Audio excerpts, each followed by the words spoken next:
Hello everyone, this is Edoxen, your favorite admin and shy builder. Now, in this short video, we'll try to focus on the plus in our name, Shaiya Valinor Classic Plus. I'm sure that the classic part is already quite clear for you, which stands for the fact that we're going to take you on a time-traveling journey 15 years back and help you relive all that nostalgia with a completely classical setup in the game. But the plus also stands for the fact that we're going to offer you an experience of 2025 quality of life. So we are going to address today all of these quality of life changes we have applied to the game that should make the game really enjoyable for you. We're going to follow this features list from the website and we'll try to visit each one of them one by one. We're starting with a rich array of timed cosmetics, titles, name colors, and costumes. Alright, here's my tune, please don't mind the name. Right, let's actually start with the costumes. I've already put on a costume, but I can remove it. I can remove the name color too. By the way, they're timed, so they last 30 days. Now, for the costume, let's pick one. Let's go with this one, for example. Voila! You see that we've already got a costume. Now, the next thing on the list says instant mounts with effects. Brand new mounts too. So initially, we're just going to offer you a small set of mounts. There we go, instant and with effects. But we are planning to introduce, they're already prepared, introduce more than 100 different mounts that are absolutely new and probably you have never seen them before in-game. Let's move on to the next thing. That is class-specific balancing, improvements in gameplay, magic cards can no longer be interrupted. Okay, it's fantastic that I'm actually a mage. Let's see if Kimuraku can interrupt my cast. Alright, let's go. Let's attack him. Oops. He should be able to hit me right now. Okay, fantastic. Let's try to cast. There we go.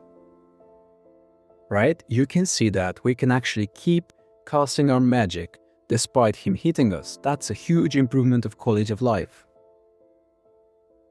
Okay, what's the next thing?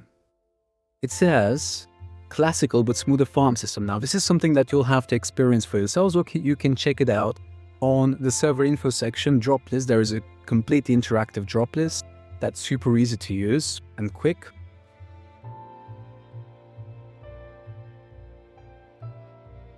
Third skill bar, pressing shift and pressing 1. And there we go. It does work indeed. Right, next one says functional third skill bar. Okay, now that's the extended 150 member raid. We've got all the raids. Perfect. Right, now we're gonna test whether the boss is gonna send a notice to the server when it's being hit. Let's check it out. Voila, there we go. So 99% HP, Sky City, and Alliance of Light. Oh, this is really powerful. Okay, I have to say myself, but I think we proved our point. Let's move on to the next thing. So it says, ability to block someone in-game in a way that their name, their text won't be visible to you on any chat, not only trade chat.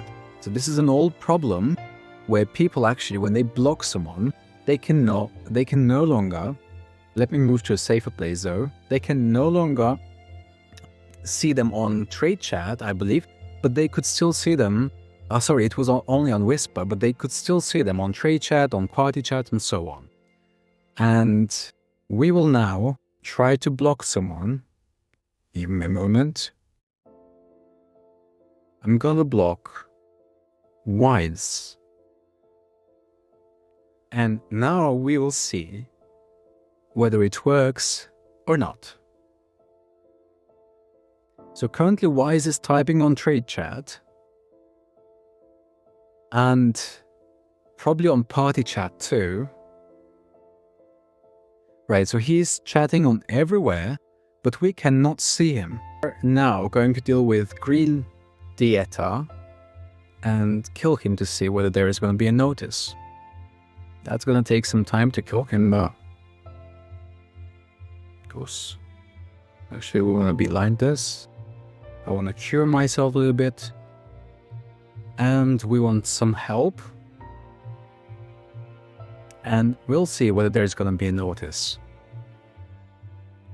This is gonna take a while, but let's see.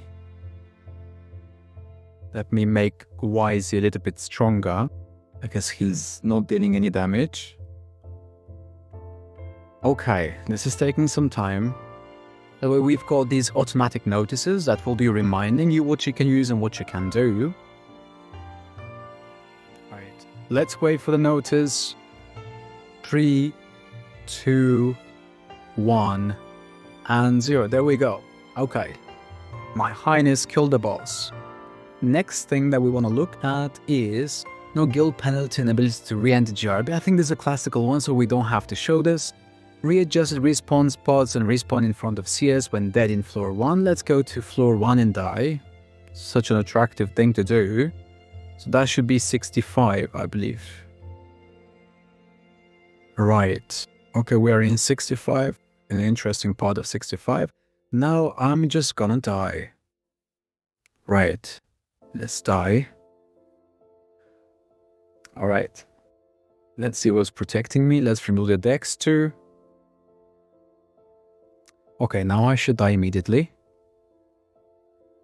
Let's see where I'm gonna be. Outside. There we go. So we don't have to run all the way from jungle to this place anymore.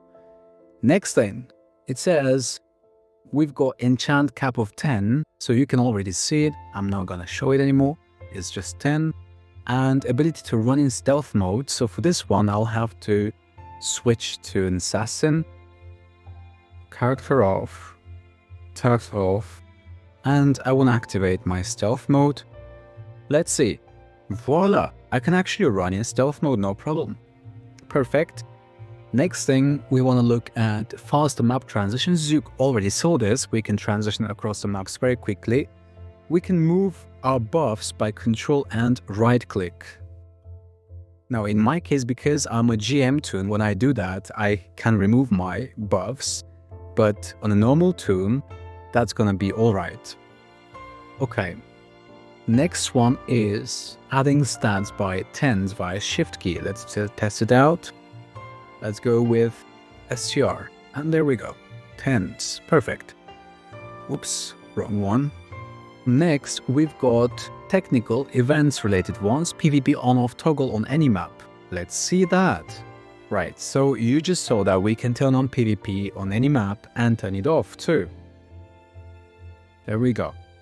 Next one is ability to turn farming or on or off on a map. Let's go 45.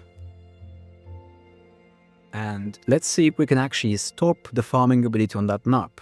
That's gonna be great when we're organizing events and monster madnesses. So we won't have to be asking you guys to not attack the mobs or bosses or the event entities. So, right, PvE off on 45. Let's see if I can attack it. No, I cannot attack it anymore. Let's try PvE on. And there we go. Fantastic. Then we've got an automatic event system which I cannot demonstrate here right now, but it practically allows spawning different monsters, mobs by schedule, time and place and location and so on. Now maps that come for you character unique permanent buffs abilities, we are not really using that yet, but it will be available on special event maps in the future. It's really an amazing ability, like you're entering a new map and suddenly you've got like 4000 extra attack, for example. We have protection against most commonly used cheats. I can very quickly demonstrate this to you. Practically, you cannot use any cheat, to be honest. But the quickest demonstration is going to be here. Let me try to attach the cheat engine to the game. And let's find it first, though. Oops, there it is. Let's try. So attached, everything's fine. Let's try to enable speed hack. Anything? Nothing. So practically nothing happened. I can do this with delight, a hack packet, or anything you like, but I can promise you, none is gonna work. Now next one says wine support. So this is for Linux and Mac. It's actually for Linux only, for Mac it doesn't work yet. I cannot demonstrate this now.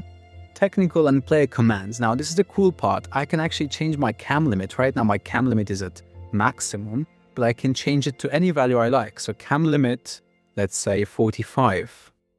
And let's see now. Voila, there we go. Cam limit 45.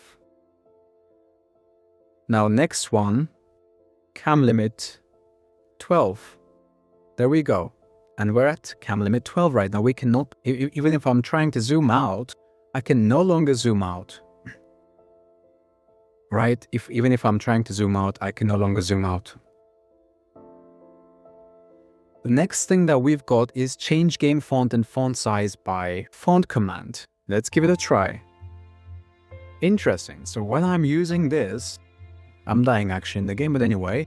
So when I'm using this, I can, well, first I have to choose a font. Let's go with the Algerian font and let's go with size 9, for example. Let's see what happens. Ooh, that was cool. The Dachshund now looks way cooler. Here are the NPCs. And now, of course, I did choose the most extravagant one. Look at this. But we can choose something a bit more normal and cooler. For example, this one. Let's go with 9. And there we go. Everything practically here did change to a slightly different, interesting one. If you're kinda not able to see the small fonts of the game, well, you can always change this one. It's gonna be fine. I really find this feature to be quite useful and fun to play with. Next one is unique features. And here, I'm gonna show you the optimized client and in-game font menu. I already did show it. The mod loader is also part of this tutorial. The website part is going to be on a different one. So let me show you the client. So this here practically is a client that is overloaded with lots of stuff. I actually did extract this. I have to remove this first because this is not usually inside the client. And we're going to check the client size of a client that contains 7 complete languages in it and 7 complete interfaces in it. Let's see if it's like 10 or 8 GB or less. Well, as you can see, the entire client is around 3.7, and actually that's not even the optimized one because I have thrown lots of rubbish on this one. But when you get it as an archive, it's going to be around 1.8 or 9 GB. And even a single language clients are usually above 3 GB when they're compressed.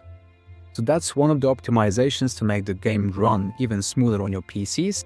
And the next thing is the mod loader. So this is a really unique feature. And the mod loader allows you to load different interfaces, different things in the game based on what you like. For example, I can add episode 7 animations. Let's do that. So you just all you have to do is click on the mod loader and then go to the folder and pick whatever you like. So I'm gonna actually pick both of these. So first loading this one, the animations, and then I'm also gonna load the other one. All right, this is taking some time. Okay, so the mod loader is done, but I want to add the other mod too. And the other mod here is this one. Now there will be mods that are universally available in the client, and we will be sending you quite unique and nice mods like episode 8 interface, episode 7 motion, or whatever you like. These will be the official mods, but if our players, because in the tutorial as you saw, you can create anything you want with the game, if you come up with some unique designs of interface or gears or something, we can, if we really like them, we can turn them into available mods too for all players. And all they will have to do is just run the mod loader, pick whatever mod they like, and they will get the mod in the game. And now it's time to show what I mean. So we removed the Sonic effect to improve, graphics and game running. And the other thing that we did was adding episode 7 motion. Right. You can also see that the font settings stay the way that you have changed them. And off we go. Now remember that my character also had Sonic, and now we'll see whether I'm having the Sonic effect or not anymore. So, as you can see, there is no longer Sonic effect, and you can also notice that the episode 7 motion is already in place. The way the tune is moving quite different now. I personally like episode 7 motion way better than the episode 4 one, so I would be, for example, a player who's going to be playing with this mod loaded. And that's the end of this video. I thank you for your attention, and I hope you guys like and enjoy all of these quality of life improvements. That's only really a fraction of all that there is for you, but I'll have to make a 10-hour video to show you all of it. So thank you.